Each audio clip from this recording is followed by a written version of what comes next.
जीवन हमें एक मौका देता है, इसलिए जब भी सही कॉलेज चुनने का समय आए तो सिर्फ मंगलायतन यूनिवर्सिटी आपके बेहतरीन भविष्य और सर्वांगीण विकास के लिए। यहाँ पे मैं ये कहना चाहता हूँ कि आदरणीय प्रधानमंत्री जी ने दिल्ली के पर्यटन के मानचित्र को बदलने का एक ऐतिहासिक काम किया है। इससे पहले दिल्ली केवल लाल किला, कुतुब मीनार, हुमायूं टॉम्ब इनके लिए जानी जाती थी, लेकिन आज पर्यटन के आधुनिक स्थल प्रधानमंत्री संग्रहालय, वॉर मेमोरियल, कर्तव्य पथ, अमृत उद्यान, यशो भूमि, भारत मंडपम, ये आधुनिक पर्यटन के स्थल जो नए मानचित्र पर दिखाई दे रहे हैं, इनका विकास प्रधानमंत्री जी के द्वारा किया गया है और इसी दिशा में दिल्ली के पर्यटन को आगे ले जाने का हमारा प्लान है। ये एक बड़ा प्रोजेक्ट है आपका कि यमुना में क्रूज चलाने का, और उस पर आपने पिछले दिनों एक थोड़ा सा ट्रायल भी किया था, तो अभी उसकी क्या स्थिति है, कब तक उसको आगे बढ़ाने का प्लान रहता है? देखिए, माँ यमुना के प्रति हमारी सरकार का जो संकल्प है उसको पूरा हम करने जा रहे हैं। अगर आपको ध्यान में होगा तो कैबिनेट की शपथ लेते ही पहला काम मुख्यमंत्री जी ने किया कि पूरी कैबिनेट को माँ यमुना के तट पे लाके खड़ा किया और यमुना जी की आरती में पूरी मंत्रिमंडल ने भाग लिया। वो एक प्रतीक था ये बताने का कि सरकार किस दिशा में आगे बढ़ने वाली है। आदरणीय प्रधानमंत्री जी ने यमुना के लिए एक रोड मैप बनाने का काम किया और मैं आपको बताना चाहता हूँ कि पिछले 4 महीने में सीधे प्रधानमंत्री जी के नेतृत्व में और उसके बाद गृह मंत्री जी के नेतृत्व में 4 बार दिल्ली सरकार की मीटिंग हो चुकी है, यमुना को लेकर, यमुना की क्लीनिंग को लेकर, यमुना रिवर फ्रंट को लेकर और यमुना के लिए जो आगे का रोड मैप है उसको लेकर। अगर योगा दिवस पे आप देखें तो स्वयं मुख्यमंत्री महोदया ने यमुना तट पर यमुना में योगा विद यमुना, यमुना संग योग का एक बड़ा कार्यक्रम आयोजित किया था, जिसमें रोइंग, कायाकिंग और योग यमुना में ही किए गए और बाद में प्रधानमंत्री जी ने मन की बात में भी उसका जिक्र किया। ये जो रिवर क्रूज चलाने की योजना है, ये पूरे यमुना के प्लान का एक छोटा सा हिस्सा है। अप स्ट्रीम ऑफ वजीराबाद में रिवर क्रूज का हम लोगों ने प्लान बनाया है। वहाँ पे जल स्तर इस लायक है कि वहाँ पे क्रूज चलाया जा सके। ये एक फेरी सर्विस होगी और सेंट्रल गवर्नमेंट, डीडीए, दिल्ली सरकार और जो हमारा वाटर ट्रांसपोर्ट है सेंट्रल गवर्नमेंट का, उन सबके बीच में एक एमओयू साइन किया जा चुका है। टेंडर हम कर चुके हैं, जो रूट इसका होगा वो डिसाइड किया जा चुका है और यमुना मैया की कृपा से इसी साल 2025 में दिल्ली में अप स्ट्रीम ऑफ वजीराबाद पे रिवर क्रूज की फेरी सर्विस हम चलते हुए देखेंगे। आप जिस इलाके से विधायक हैं, सोनिया विहार का वो इलाका देखते हैं, यमुना वहाँ आपको दिखाई पड़ती हैं, आप उधर का इलाका, और उसके बाद में जो यमुना की हालत हो जाती है, इसको लेकर कितना जरूरी माने कि वो माहौल कब होगा यमुना में इधर का भी? नहीं, देखिए शुक्ला जी, आपके ध्यान में है ही, और मैं ये बताना चाहता हूँ कि हम लोगों ने यमुना के ऊपर लगभग पिछले 20 साल से यमुना जी के मुद्दों पर काम किया है। जब रिवर बेड के अंदर कॉमनवेल्थ गेम्स विलेज का निर्माण कार्य शुरू हुआ था, तब से लेकर आज तक, और यमुना के किनारे किनारे जितने गांव बने हैं संजीव जी, दिल्ली से लेकर और आगरा तक, हर एक गांव की मैंने खुद बाइक से यात्रा की है। हर एक गांव में जाके लोगों से मैं मिला हूं, तो वो यमुना के मुद्दों को समझने की कोशिश की है। और यमुना को दिल्ली में हम 2 हिस्सों में बांट सकते हैं। एक है अप स्ट्रीम ऑफ वजीराबाद, जहाँ पे बैराज में यमुना जी का जल रोका जाता है, वहाँ तक हमें पानी स्वच्छ है। और उसके बाद डाउन स्ट्रीम ऑफ वजीराबाद है, जहाँ पे नजफगढ़ का नाला गिरता है, फिर बाद में और बड़े नाले गिरते हैं। और दिल्ली जो आगे देती है वो कोई बहुत अच्छा स्वरूप नहीं है यमुना जी का। अगर आप गूगल मैप भी डालेंगे तो बिल्कुल अलग अलग, एक साफ पानी, फिर वजीराबाद का बैराज और उसके बाद काला जो स्ट्रीम है वो दिखाई देती है। जो आगे का रिवर का चैनल है उसको ठीक करने के लिए ही सारी कोशिशें की जा रही हैं। नजफगढ़ के ड्रेन को, हर एक पॉइंट को कैसे टैप किया जाए, वहाँ पर ट्रीट किया जाए वाटर को, और अनट्रीटेड एक बूंद भी पानी यमुना जी में ना जाए, इसके लिए सरकार तैयारी कर रही है। फ्लड वाटर हार्वेस्टिंग, जो अभी बाढ़ में हम देखेंगे बहुत पानी आएगा, आना शुरू हो चुका है, यमुना जी का जलस्तर बढ़ा हुआ है, लेकिन ये एक बूंद पानी भी हम नहीं रोकेंगे और ये सारा बह जाएगा और 1 महीने बाद हम फिर उसी पानी के लिए तरस रहे होंगे। तो फ्लड वाटर हार्वेस्टिंग का एक प्लान दिल्ली के लिए कोशिश की जा रही है बनाने की, और मिनिमम फ्लो, अविरल, निर्मल, स्वच्छ यमुना। तो मिनिमम फ्लो, जो इकोलॉजिकल फ्लो जिसको बोला जाता है, 10% फ्लो मिनिमम यमुना में रहे, जिसको हम सुनिश्चित नहीं कर पा रहे हैं, कोई भी सरकार नहीं सुनिश्चित कर पा रही। इसके लिए सरकार विचार कर रही है कि कैसे एक मिनिमम 10% इकोलॉजिकल फ्लो यमुना में सुनिश्चित किया जाए। और मुझे लगता है कि 1.5-2 बरस अभी लगेगा जब डाउन स्ट्रीम ऑफ वजीराबाद में आपको यमुना जी का स्वरूप नॉन फ्लड टाइम पे भी बदलता हुआ दिखाई देगा। पर्यटन की अगर हम बात करें तो पर्यटन में 2 तरीके के आपके पास संसाधन उपलब्ध हैं। एक तो 1200 से अधिक स्मारक हैं दिल्ली में, उसमें 174 ESI के पास में है, दिल्ली सरकार 250 पे काम कर रही है। बहुत से ऐसे हैं जिन पे अभी कोई काम नहीं हो रहा है, लेकिन वो भी स्मारकों की श्रेणी में आते हैं। 2 रास्ते हैं पर्यटन को बढ़ावा देने के। एक तो जो स्मारक आपके हैं वहाँ पे सुविधाएं बढ़ा करके पर्यटन को बढ़ावा दिया जा सकता है। दूसरा, नई नई चीज़ें यहाँ पे नई और चीज़ें ला करके लोगों को आकर्षित किया जा सकता है। जो दिल्ली के लोग बाहर जाते हैं वो दिल्ली में बाहर न जाएं। और कपिल जी, आपके पास तो पर्यटन को लेकर बहुत लंबा अनुभव है, आपने पर्यटन पे बहुत पहले से ही काम किया है, तो इसके बारे में दोनों तरीकों पे हम बात करना चाहते हैं। इनको लेके आपका क्या सोचना है? देखिए, पर्यटन अब बदल चुका है। विश्व स्तर पर पर्यटन अब केवल किसी जगह को जाकर देखना पर्यटन नहीं रह गया, लेकिन हम वहाँ से क्या एक्सपीरियंस, क्या अनुभव लेकर, क्या यादें लेकर वापस आ रहे हैं, उसके लिए लोग जा रहे हैं। खाली एक स्मारक को देखने मात्र के लिए जाने वाला वर्ग धीरे धीरे कम होता जा रहा है। और अगर वहाँ पर जाकर कोई और ऐसी गतिविधि है जिसको हम जीवन में एक स्मरण के तौर पर याद कर पाएँ, तो उसके लिए लोग जा रहे हैं। दिल्ली के जहाँ तक आपने स्मारकों की बात की, बिल्कुल सही बात है। हमारा शायद दुनिया के सबसे प्राचीनतम सभ्यता का केंद्र दिल्ली है, और मेरा ये मानना है कि स्वयं भगवान कृष्ण के द्वारा स्थापित नगरी है। तो दिल्ली के स्मारकों का भी एक दूसरा सच भी है। अभी तक दिल्ली के स्मारकों को केवल एक खास चश्मे से देखा गया, और उस चश्मे में फिट होने वाले स्मारकों को पर्यटन स्थल माना गया, और उस चश्मे में जो फिट नहीं होते थे उनको दरकिनार कर दिया गया। जैसे दिल्ली में पृथ्वीराज चौहान जी से जुड़े हुए अनेक स्थल हैं, अनंग तोमर जी से जुड़े हुए, जो दिल्ली के आप कह सकते हैं कि दिल्ली आज ये जो दिल्ली का स्वरूप है इसकी स्थापना करने वाले जो अनंग तोमर जी हैं, तोमर वंश पूरा है, पूरी तरह से दरकिनार कर दिया गया। मराठों से जुड़े हुए बड़े बड़े स्थल है। और मैं यहाँ पे इस सभागार में ये बात कहना चाहता हूँ, ये तथ्य कई बार हमारे सामने से इग्नोर हो जाता है। अंग्रेजों ने जो दिल्ली पर कब्जा किया वो मुगलों से जीत कर नहीं किया, मराठों से जीत कर किया। उस वक्त मराठों का दिल्ली में शासन चल रहा था, और मुगलई जो बादशाह था वो लाल किले की बाउंड्री से बाहर उसका कुछ नहीं चलता था। और ये सामने चांदनी चौक में मराठे बैठते थे, और अपनी सुरक्षा के लिए भी मुगल जो है वो मराठों को पैसा देते थे कि अगर तुम पैसा दोगे तो तुम तो सुरक्षित अपने लाल किले के अंदर सुरक्षित रहोगे। ये आखिरी जो मुगल काल का आखिरी दौर था, वो एक तरह से दिल्ली में मराठों का राज चल रहा था। लेकिन इस सबको इतिहास की किताबों में कहीं छुपा दिया गया है। हम चाहते हैं उन सभी स्थलों की पहचान की जाए। जैसे कि सन 2002 में पृथ्वीराज चौहान जी का पूरा कल्चरल कॉम्प्लेक्स केंद्र सरकार, जो आदरणीय वाजपेयी जी की सरकार थी, उसने बनाया था।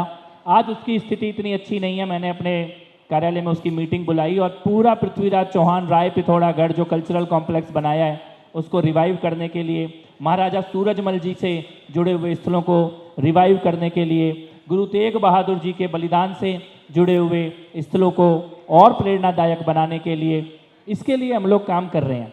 और स्मारकों के अलावा जो दिल्ली का टूरिज्म है, जिसको आप कह सकते हैं दिल्ली का एक्सपीरियंस, दिल्ली में नाइट लाइफ कैसी होगी।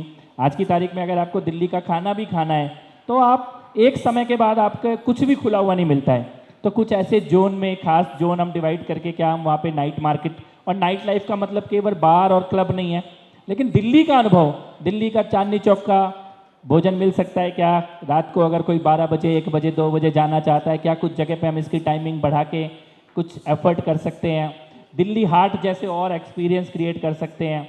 और आजकल ज़्यादातर बड़े शहरों में फंक्शनल मॉन्यूमेंट, नए आधुनिक ऐसे स्थल बनाए जा रहे हैं जहां पर लोग एक्सपीरियंस करते हैं। ये बहुत ही एक्स्ट्रा ऑर्डिनरी नंबर है। जब मेरे सामने ये आंकड़ा आया तो मैं हैरान हो गया। 3 करोड़ कांवड़िया दिल्ली से निकलता है, उसमें दिल्ली के भी कांवड़ शामिल हैं, और जो फिर दिल्ली को क्रॉस करके आगे जाते हैं वो भी शामिल हैं। इनके लिए व्यवस्था करना, मुख्यमंत्री जी ने इस बार परिवर्तन किया पूरी योजना में। इस बार, इससे पहले सरकार कांवड़ शिविरों में टेंट लगा के देती थी, उसका टेंडर होता था। और आप हैरान हो जाओगे कि 2022 में दिल्ली में कांवड़ का टेंट लगाने के ऊपर 90 करोड़ रुपया खर्च हुआ। 90 करोड़। 90 करोड़ का टेंट में तो पूरी दिल्ली में टेंट लग जाएगा। 90 करोड़ रुपए चला गया। हमने इसको पूरा रिव्यू किया तो हमें समझ में आया कांवड़ का शिविर लगाने वालों को कुछ नहीं मिल रहा और ये पैसा कहीं और ही जा रहा था। मुख्यमंत्री जी ने इस योजना को पूरी तरह बदला और डायरेक्ट बेनिफिट ट्रांसफर, कांवड़ समिति के खाते में सीधा सरकार पैसा देगी, बीच में कोई टेंडर नहीं होगा, कोई ठेकेदारी नहीं आएगी, सीधा देंगे। 170 जगहों पे कैंप लगता था, इस बार 374 संस्थाओं ने अप्लाई किया है कांवड़ का कैंप लगाने के लिए, डबल से भी ज्यादा। 374 जगहों पे कांवड़ के शिविर लगने वाले हैं। संस्थाओं का जिनका रजिस्ट्रेशन नहीं था, एक एक दिन में सोसाइटी रजिस्ट्रेशन हुआ है डीएम ऑफिस में। एक दिन में सुबह अप्लाई किया, शाम को रजिस्ट्रेशन का सर्टिफिकेट, अगले दिन बैंक का खाता खुल गया। आज सावन का पहला सोमवार है और इन सभी संस्थाओं के खातों में आज 50% अमाउंट सरकार ट्रांसफर करने जा रही है। इससे पहले 4-4 साल तक के पेमेंट रुके हुए हैं। हम एडवांस पेमेंट कर रहे हैं 50% और बाकी 50% 3 महीने में करेंगे।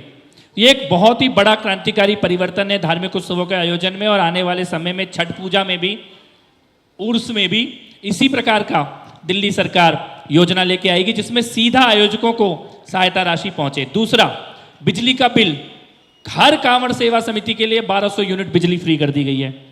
बिजली के मीटर की सिक्योरिटी 25% कर दी गई है और single window clearance, DM office में एप्लीकेशन दो और घर चले जाओ, 3 दिन के अंदर आपको अप्रूवल मिल जाएगा। पुलिस की परमिशन अलग से नहीं लेनी, एमसीडी की लेनी, फायर की नहीं लेनी, सारी single window clearance DM office से मिलेगी। और 374 को परमिशन मिल चुकी है अब तक, 3 दिन में हम लोगों ने। तो ये 3 बड़े क्रांतिकारी परिवर्तन कांवड़ सेवा के आयोजन में सरकार ने किए हैं। उसका परिणाम है कि 170 से बढ़कर 374 कैंप दिल्ली में लगने जा रहे हैं। भव्य स्वागत द्वारों का निर्माण, जैसा आपने स्वागत द्वार महाकुंभ में देखे थे, ऐसे स्वागत द्वार दिल्ली में लगाए जा रहे हैं। और अभी 18 तारीख से मुख्यमंत्री महोदया, पूरा मंत्रिमंडल, सभी सांसदगण, सभी विधायकगण कांवड़ियों का स्वागत इन स्वागत द्वारों पे खड़े होकर करेंगे। उसमें आप पुष्प वर्षा भी देखेंगे, सेवा भी देखेंगे। तो एक बड़ा परिवर्तन है। मेडिकल टीम हर कैंप में लगाई जा रही है, दिल्ली जल बोर्ड के टैंकर लगाए जा रहे हैं, डूसूप की सैनिटेशन की टीम, और उसमें पहली बार केवल शौचालय की व्यवस्था ना करके हर शौचालय पे सफाई कर्मचारी की 24 घंटे की व्यवस्था ये दिल्ली सरकार ने की है। तो इस बार आप कांवड़ का एक बड़ा बदला हुआ सेवा का स्वरूप देखेंगे और इसी प्रकार अन्य धार्मिक उत्सवों का आयोजन भी सरकार करेगी। दिल्ली अब फिल्म इंडस्ट्री और टेलीविज़न इंडस्ट्री इन दोनों को भी लुभाने लगी है। हम अक्सर जो है बहुत सारे सीरियल में, फिल्मों में दिल्ली के सीन देखते हैं और दिल्ली वाले बहुत खुश होते हैं। इन लोगों को ज़्यादा सुविधाएं देने के लिए सरकार के स्तर पर सिंगल विंडो सिस्टम की बात होती रही है। कितना उसको आप अमली जामा पहना पाए हैं, कितनी कामयाबी मिल रही है और आने वाले दिनों में क्या योजना? ये आपने बिल्कुल सही कहा है कि फिल्मों की शूटिंग से पर्यटन डायरेक्ट जुड़ा हुआ है। कई बार हम किसी शहर को फिल्म में देखते हैं या किसी वेब सीरीज़ में देखते हैं और उसे देखने के बाद लगता है कि ये जगह देखने जानी चाहिए, घूमने जानी चाहिए, उसी हिसाब से हम अपना प्लान बनाते हैं। जैसे आज इस सभागार में जितने लोग बैठे हैं, हम में से ज़्यादातर लोग कोरिया गए नहीं हैं, लेकिन हमारे बच्चों से पूछोगे कहाँ घूमने जाना है तो उनमें से ज़्यादातर के बच्चे कहेंगे कोरिया जाना है, क्योंकि वो एनिमेशन और फिल्मों और सीरियल के माध्यम से इतना दिखाया गया है कोरियन कल्चर, और एक पैरेलल जो भी युवा है, बच्चे हैं, किशोर हैं, उनके दिमाग में बैठा दिया गया है। तो दिल्ली में भी फिल्मों की शूटिंग हो, इसके लिए एक तो हमने सिंगल विंडो क्लियरेंस फिल्मों की शूटिंग में लागू कर दी है। अभी जो आमिर खान की फिल्म आई है सितारे ज़मीन पर, इससे पहले 12th फेल, ये दोनों सिंगल विंडो क्लियरेंस दिल्ली में शूटिंग के लिए हुआ है। इसके साथ साथ हमने ये किया है कि दिल्ली में अगर 70% से ज़्यादा शूटिंग हो रही है तो 3 करोड़ रुपए तक की सब्सिडी दिल्ली सरकार देगी उस फिल्म को। ये हमारी योजना है जो हम लेकर आए हैं। खाली फिल्मों के लिए नहीं, वेब सीरीज़ के लिए भी हम इस प्रकार की योजना लेकर आने वाले हैं। और किसी भी प्रकार से दिल्ली का ऐसा बहुत सारा हिस्सा है जो अछूता है, जहाँ पर अभी तक शूटिंग भी होती है तो इंडिया गेट दिखाया जाता है, कनॉट प्लेस, सेंट्रल पार्क, थोड़ा बहुत कुछ हुमायूं टॉम्ब, इस तरह के दृश्य ही शूटिंग में दिखाए जाते हैं। दिल्ली के, पुरानी दिल्ली के कुछ हिस्से दिखाए जाते हैं, लेकिन दिल्ली के अन्य जगहों पर भी शूटिंग हो और वो फिल्मी पर्दे पर दिखाई दे, इसके लिए हम लोग काम कर रहे हैं 2 चीज़ों पे। एक तो हमने लाइसेंसिंग की प्रक्रिया, अभी एक ऑर्डर आया है, बहुत आसान कर दी है, पुलिस को लाइसेंसिंग से बाहर कर दिया गया है पूरी तरह से। इवेंट्स की परमिशन को भी हम सिंगल विंडो में लेके आने वाले हैं। अभी जो बड़े बड़े अंतर्राष्ट्रीय कलाकार आते हैं उनके कार्यक्रम गुड़गांव में होते हैं, नोएडा में होते हैं, पर दिल्ली में कम होते हैं। हम इस बार दिल्ली में ज़्यादा से ज़्यादा इवेंट तो सिंगल विंडो क्लियरेंस दिल्ली में देने जा रहे हैं। दिल्ली टूरिज्म ज़्यादातर इवेंट्स के साथ पार्टनरशिप करने के लिए आगे बढ़ रहा है और आप देखेंगे इसी साल से अंतर्राष्ट्रीय बड़े बड़े कलाकार दिल्ली में इवेंट करेंगे, बड़े बड़े सिंगर जिनके लिए लाखों लाख 1-1 लाख रुपए का टिकट लेके लोग गुड़गांव जा रहे हैं। अभी कोल्ड प्ले अहमदाबाद में हुआ, 40% लोग, यानी उनका 2 लाख लोग थे अहमदाबाद में, 40,000 लोग दिल्ली से गए थे अहमदाबाद कोल्ड प्ले देखने के लिए। तो वो 40,000 लोग दिल्ली में भी इवेंट होगा तो जरूर आएंगे। उसके लिए हम लोग पॉलिसी लेके आ रहे हैं। तो मुझे लगता है कि आने वाले समय में आप वेब सीरीज़ में और फिल्मों में दिल्ली के बैकग्राउंड में आपको दिल्ली ज़्यादा दिखाई देगी। अगर ठीक है, बहुत बहुत शुभकामनाएं।